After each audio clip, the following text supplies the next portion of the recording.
अब यो छोटो जिन्दगीमा यात्रा चाहिँ हामी सबैको आफ्नो आफ्नै। भर्खर सुरु भा हो, भर्खर सुरु भा, कतिचोटि लड्नै बाँकी छ।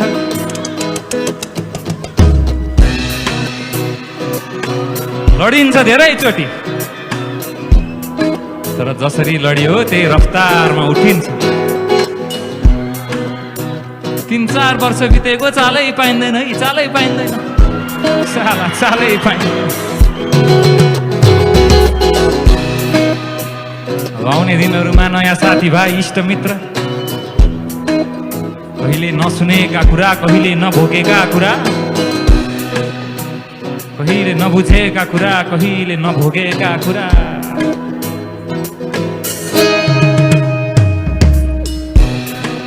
कहिले काहीँ यस्तो आउला तपाईँहरूको जिन्दगीमा, राति भक्कान छोडेरै रुन मन लाग्छ है।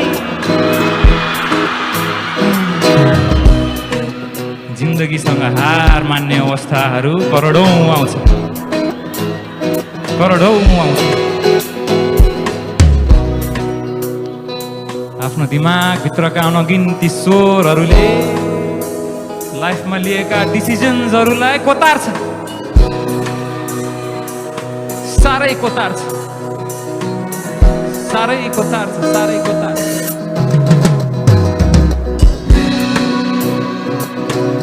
तर हिँड्नु छ है, तर हिँड्नु छ, तर हिँड्नु छ है, हिँड्नु छ।